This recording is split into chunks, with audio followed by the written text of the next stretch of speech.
Gawin po natin sa salitang pagbasa. Verse 1. Then came he to Derbe and Lystra, and behold, a certain disciple was there, named Timotheus, the son of a certain woman, which was a Jewish, and believed, but his father was a Greek. Verse 2. Which was well reported of by the brethren that were at Lystra and Iconium. Him would Paul have to go forth with him, and took and circumcised him, because of the Jews which were in those quarters, for they knew all that his father was a Greek. And as they went through the cities, they delivered them the decrees for to keep that were ordained of the apostles and elders which were at Jerusalem. And so were the churches established in the faith, and increased in number daily. Verse 6. Now when they had gone throughout Crete and the region of Galatia, and were forbidden of the Holy Ghost to preach the word in Asia. After they were come to Mysia, he essayed to go unto Bithynia, but Spirit suffered them not. Verse 8. And they, passing by Mysia, came down to Troas. And a vision appeared to Paul in the night. There stood a man of Macedonia, and prayed him, saying, Come over unto Macedonia, and help us. And after he had seen the vision, then immediately we endeavored to go into Macedonia, assuredly gathering that the Lord had called us for to preach the gospel unto them. I will just ask for these words, you can take your seat. Amen.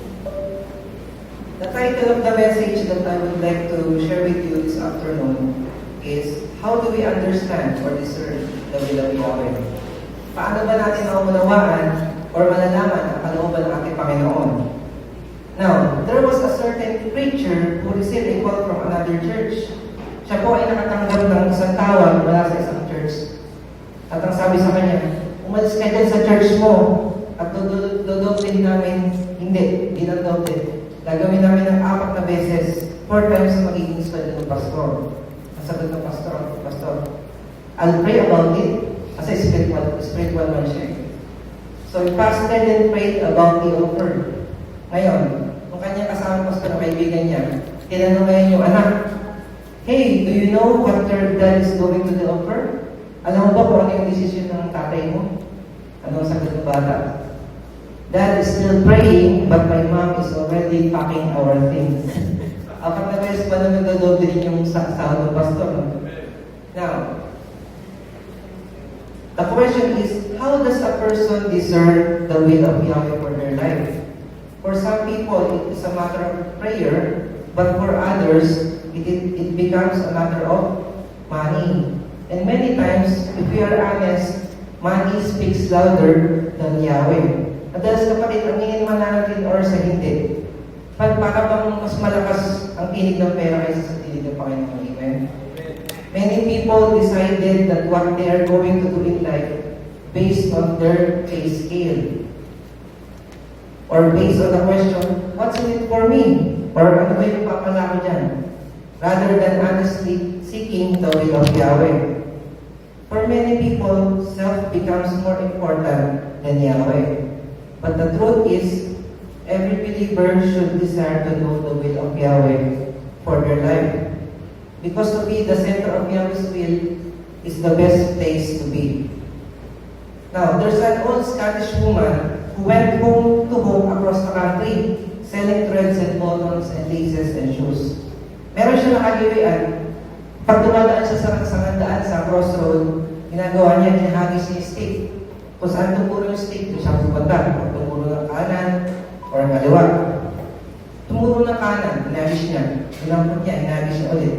Tumuro pa rin ng kanan. For the third time, hindi siya ulit niya. Tumuro ulit sa kanan. Ang tanong mo sa Sarah, why are you throwing your sticks 3 times already? Bakit 3 beses na hindi ka po nakapag-decide? Sagot ng babae, gusto ko lang kasi niya sa kanan, gusto ko naman sa kaliwa. Madalas ganyan tayo, di ba? Ano sinasabi natin? Yahweh, I will do anything you want as long as it's what I want. Gagawin ko lahat ng gusto mo, Panginoon, kung yan din ang gusto ko. Now, when we bend Yahweh's will to meet our will or to become our will, madalas binabali natin yung nais ng Panginoon sa buhay natin, di ba? Gusto natin gawin yung mga ating kalooban na tila baga maging kalooban din ng ating Panginoon. And we all know that Yahweh doesn't work that way. Yahweh is always in charge, amen? Pakisabi sa katabi, Yahweh is in charge. We often stubbornly do our own thing and go our own way. And even though we have a pretty good idea of Yahweh's will for our lives, gusto pa rin natin is, let my will be done. Nakapag-pray ka na bang the Lord's Prayer? Ano ba ang laman ng the Lord's Prayer? Let your kingdom come, thy will be done. But for many people, ang panalangin nila, let your kingdom come, let my will be done. Now, every Christian should want to know Yahweh's will for their lives dahil nais natin maunawa dito, kapatid, na to be in the center of Yahweh's will is the best place to be. Amen? Wala nang ibang mas maganda pang lugar or wala nang mas maganda pang ibang gawin kundi ang kalooban ng Diyos sa buhay ng bawat isa sa atin. Amen. Dahil sa kalooban ng Panginoon, nagkakaroon tayo ng pagpapala. Dahil sa kalooban ng Diyos, nagkakaroon ng kanyang pag-ingat. Dahil sa kalooban ng Diyos, nagkakaroon din ng kanyang proteksyon. Amen. And in Yahweh's will, there is where you can find Yahweh's provisions. Amen? Amen. Ang papansin mo, pag lumalakad ka sa kalooban ng Panginoon, Yahweh is truly blessing your life. Amen? Amen. Oo, may problema. Oo, may mga challenges. Pero habang lumalakad ka sa nais ng Panginoon sa buhay mo, makikita natin na kahit napakaraming problema, pagsubok, pero napakarami rin biyaya ang Panginoon na binibigay sa atin, kasama na kalakasan upang ikaw ay magtagumpay sa buhay. Amen?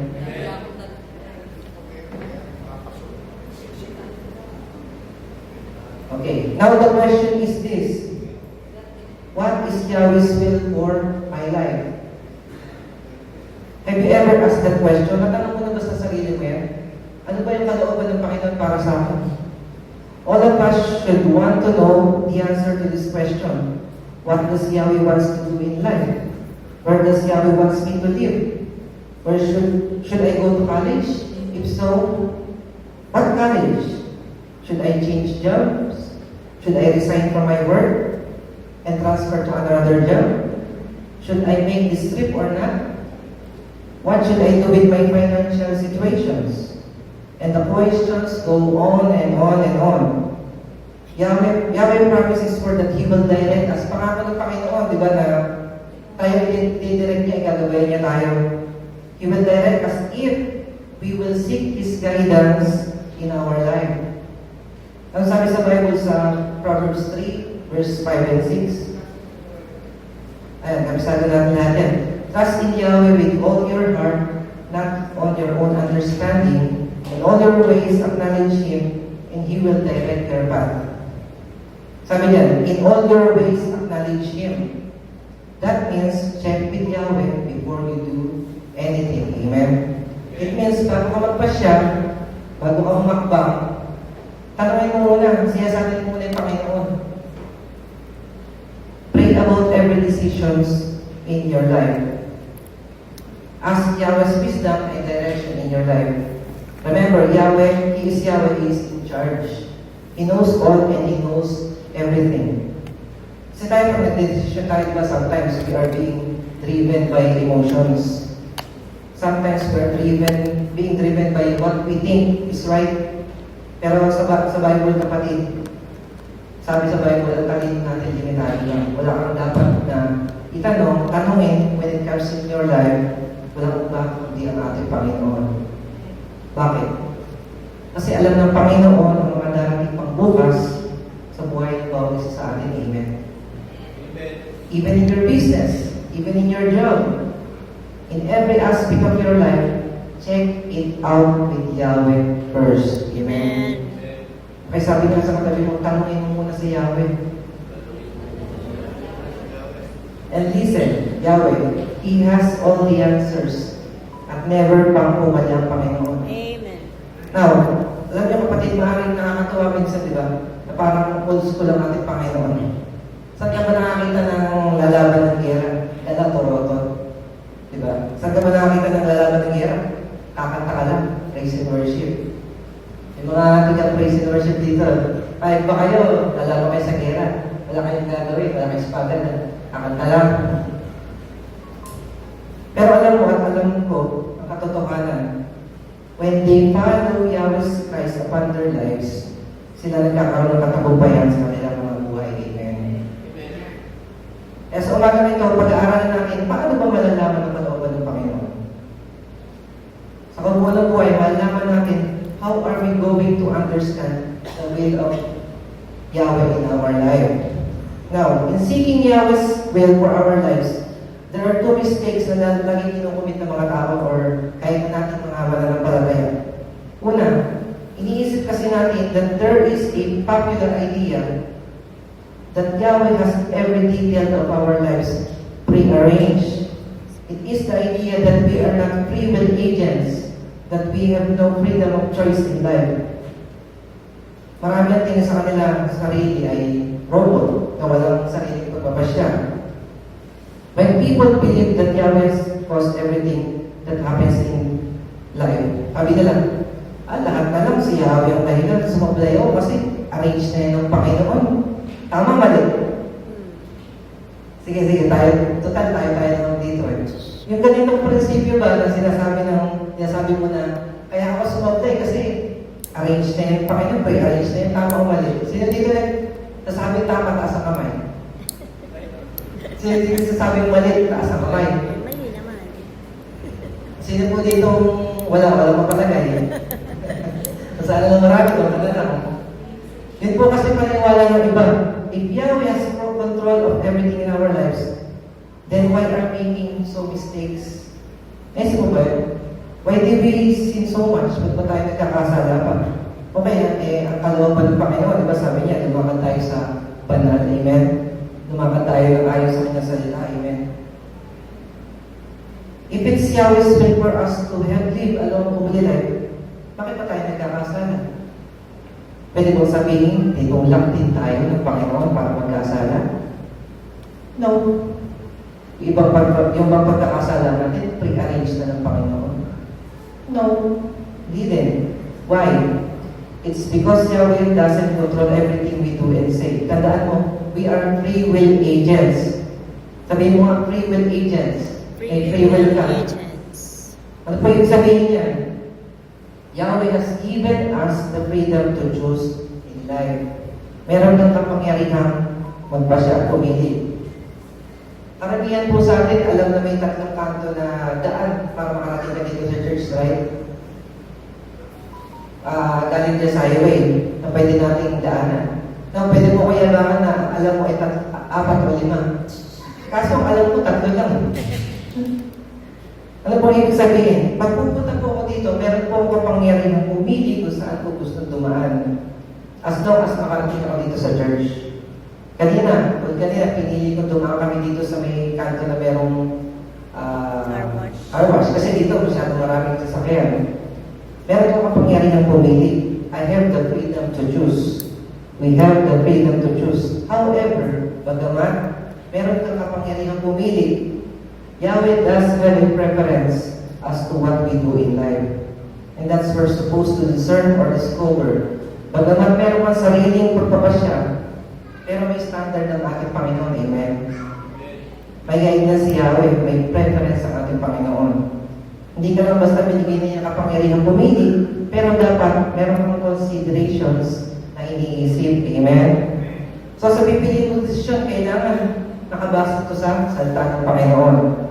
Lalo na when it comes to your life and in my life.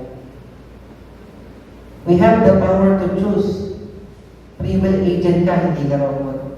Pwede ka magpasya, but consider the principles of the Bible as you make choices in life. Amen. Let me go further. Meron pang pangalawang mistake sa ginagawa ng mga Kristiyano. Pangalawa, people often make this thinking that Yahweh's will is unpleasant. Ang tingin ng mga marami sa atin, ito popular to. Nasabi nila, pag sumunod ako sa kalooban ng Panginoon, pasambog ang daigdig. Na para bang ang lahat ng hirap ng buhay, pag sumunod ka sa kalooban ng Panginoon, dadalhin mo, di ba? Now, granted that some things will be unpleasant in life if we will follow Christ. Yung mga challenges ba, totoo naman yan. Pero, again, sino po sa inyo again yung mga mula naging Kristiyano, walang naging problema sa kamay? Sinabi niya, di ba, na sana mula nang pinanganak tayo hanggang sa pagkakuha ng Panginoon, wala ng problema. Pero the reality of life, we will be all facing challenges in life. It is not pleasant for Joseph to sold into slavery in Egypt. Hindi naman pleasant kay Joseph yan. It is not pleasant for Daniel to be thrown into the lion's den. It is not pleasant for Shadrach, Meshach, and Abednego na itapon sila doon sa oven or doon sa puno. It is not pleasant for Noah na sumakay sa arko. Biro mo, kasama mo mga hayop. Ang bango doon, no? It is not pleasant for him. Pero alam nila, as you follow Yahweh's will, bagamat may mga trials, bagamat may mga hamon, bagamat may mga unpleasant things, ang Diyos, pag nakita lumalakad ka sa kanyang kalooban, may biyaya palagi ang ating Panginoon sa atin. Amen. Now, the other side of the coin is this. Yahweh blessed us with certain amount of pleasantness in life. Yan naman ang kailangan sa ating Panginoon. As you follow Yahweh's will, He will surprise you with many big things. I mean, surprise you, mga bagay na hindi mo inaasahan. Pero dahil sumunod ka sa ating Panginoon, ito'y kanyang ginawa sa inyong buhay. Amen. No matter where we are seeking the will of Yahweh, life can be pleasant to us. Amen. You know, some people are just afraid to surrender to Yahweh because they think that He will take the joy in life. Yan ang dahilan kung bakit maraming tao ayaw sumunod sa kaloob ng ating Panginoon. Ako, pag sumunod ako sa Panginoon, wala nang saya, wala nang buhay, wala nang life. Hindi totoo yun. Alam niyo, mga kapatid, ang pagsunod sa Panginoon ay ang pinakamasayang yugto or magiging yugto pa ng buhay mo. Amen. There's nothing more adventurous than doing the will of Yahweh into your life. Doing Yahweh's will is not unpleasant. Kaya sabi nga sa katabi, doing Yahweh's will is not unpleasant. Now, in our text, wala na yung dalawang mistakes ha. Tanggalin na natin yun, huwag nyo nang gagawin yun. If we are going to look sa Acts 16, there are three basic facts of Yahweh's direction for your life and in my life. Paano natin malalaman ang kalooban ng Panginoon? Una, Yahweh leads us through wise decision making o yung tamang pagdidesisyon. Now, sa text natin, sa beginning ng secondary mission ni Pablo, gusto niya isama si Timothy, kaya lang ang problema. Sabi sa verse 3, that Paul circumcised Timothy because of the Jews who lived in that area. Si Timothy, tatay Griego, magmi-mission siya sa mga Hudyo. Paano siya maging effective kung malalaman ng mga Hudyo na siya ay uncircumcised? Big deal sa kanila dati yung pagkatuloy mo yun. So, pag nalaman ng mga Hudyo na, or pag nalaman nilang si Timothy ay hindi uncircumcised, paano siya nakikinig kay Timothy, di ba? Ano ang wise decision na ginawa ni Pablo? Inuli. Period. Paul did this, it is the right decision to make. If he hadn't circumcised Timothy, he would have limited Timothy's ministry. Hindi magiging effective si Timothy kung malaman ng Hudyo na at hindi siya pakinggan ng mga Hudyo. Kung malaman nila uncircumcised siya. Ngayon, ginawa ni Pablo, i-circumcise si Timothy para ano? Questionin man si Timothy. Alam ng tao, pwede sabihin ni Timothy, circumcision, it would be very effective. Now, Paul didn't circumcise Timothy so he could be saved. Linawin ko po wala pong salitang kaligtasan sa pagtutuloy but rather to help him minister more effectively to others. it is a good decision making.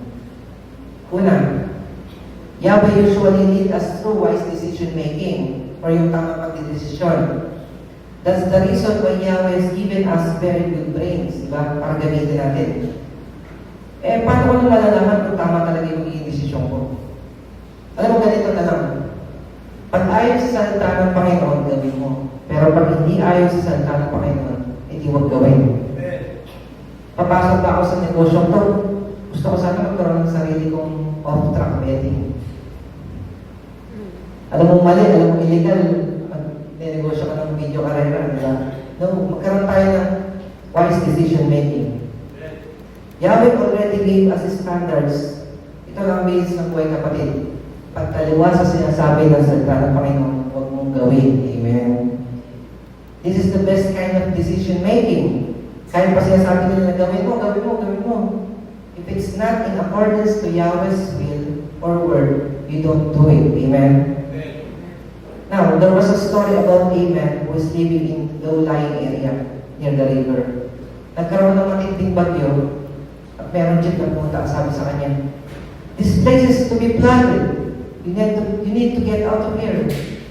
Bumabago sa area kasi kinarapan mo lang yung flood control. Anong sagot mo lalaki? "No, I'll just stay here. I'll trust Yahweh to take care of me." Spiritual. So, iniwan siya ng jeep.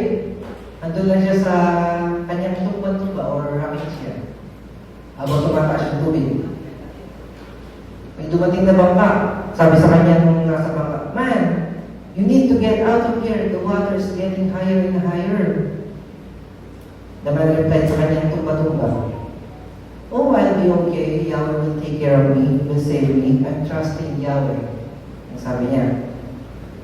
Finally, nandun na siya sa bubong kasama yung kanyang tumba-tumba.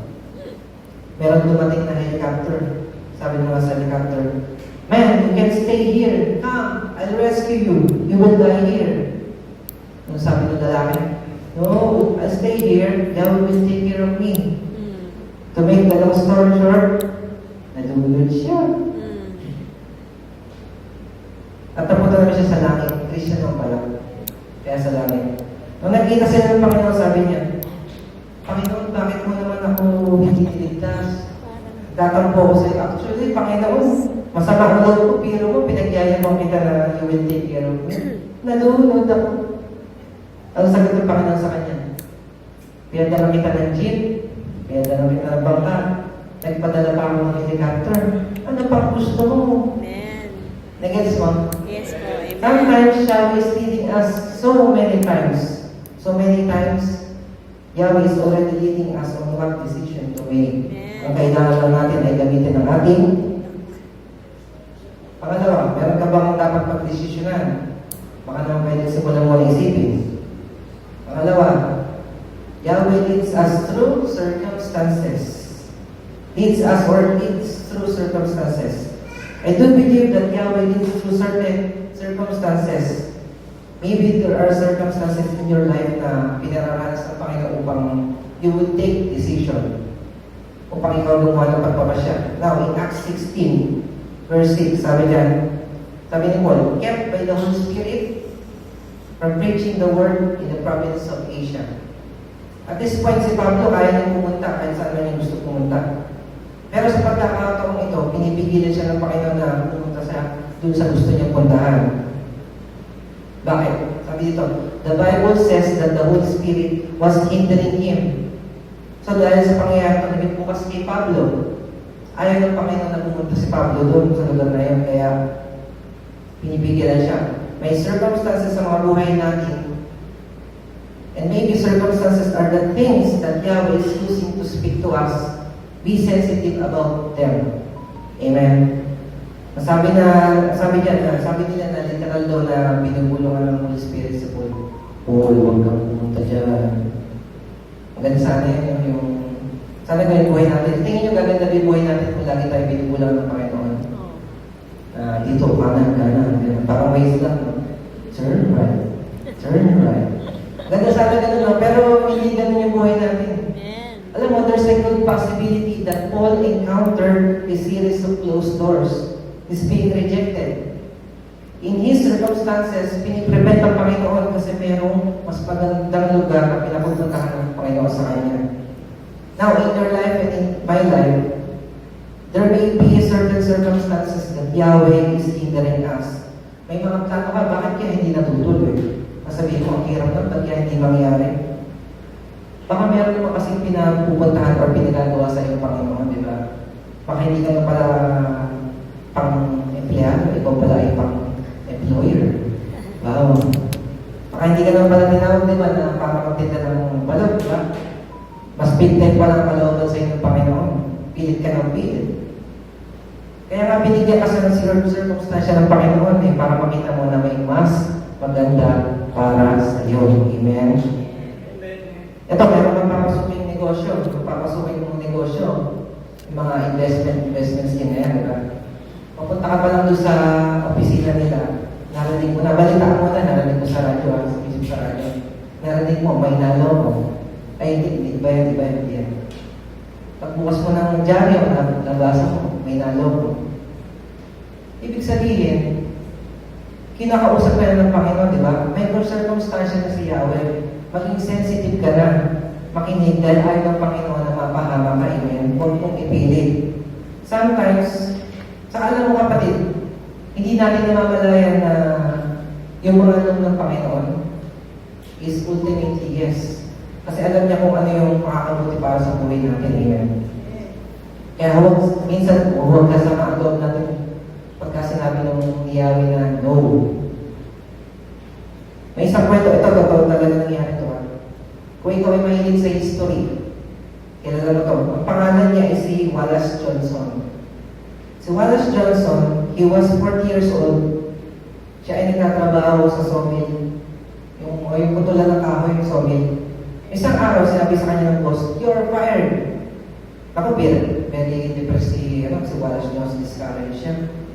Pag-uwi niya, sabi niya sa asawa niya, "Papasok tayo ng negosyo. Nanghiram ako ng pera.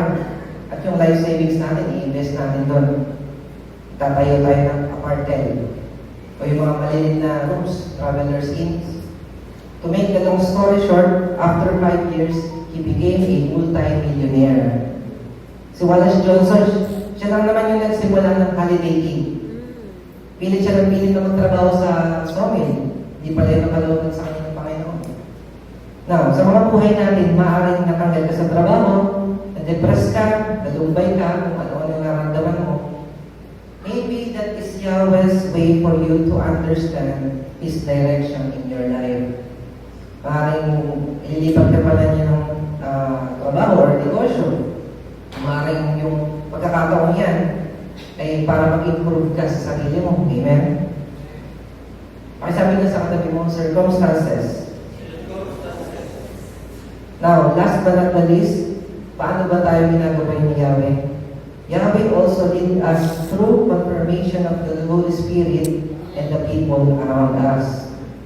Kung mapapansin nyo sa ating text, sa Acts 16, verse 10, sinabi na nagkaroon sipol ng vision tungkol sa Macedonia. Pero napansin nyo kapatid, hindi lang sipol ang nag-decision dyan. Sabi ng Bible, we concluded that Yahweh had called us to preach the gospel there. Ibig sabihin, hindi lang siya nag-iisa sa pagpunawa sa kalooban ng Panginoon. Kasama rin niya si Silas, si Timothy, at ang kanyang iba pang mga kasama sa ministry. Sama-sama nilang pinag-isipan, nanalangin at kinilala ang direksyon ng Panginoon. May mahalaga pang kaya kapatid, mahalaga na kapag may mga malaking desisyon tayo sa ating buhay, huwag mo lang soloin. Yahweh sometimes confirms His will through spiritual people around you. Amen. Sabi nga ng Bible sa Proverbs 11, verse 14, where there is no counsel, the people fall, but in the multitude of counselors, there is safety. Minsan ginagamit ng Panginoon yung ating pastor, or minsan ginagamit ng Panginoon yung ating magulang, or kapatid sa pananampalataya, para tulungan tayo na makita natin ang direksyon ng Panginoon sa buhay natin. Hindi lahat ay guidance, hindi lahat ng guidance ay dramatic, hindi lahat ng guidance ay vision, hindi lahat ay panaginip. Kadalasan, kapatid, confirmation ng Holy Spirit sa puso mo, at wisdom mula sa mga taong nilagay ng Diyos sa paligid mo. Kaya kung gusto mong malaman ang kalooban ng Panginoon sa buhay mo, huwag ka lang umasa sa sarili mong isip.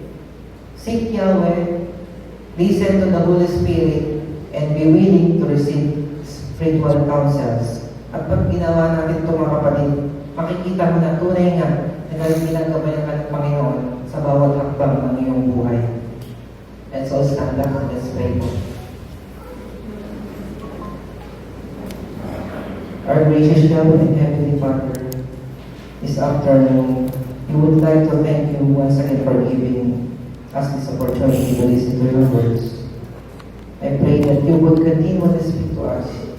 Patuloy mo po kaming baguhin at kausapin sa pamamagitan po ng iyong mga salita. Help us understand your will and guide us in our plans and decisions in life. All this we pray in your mighty name.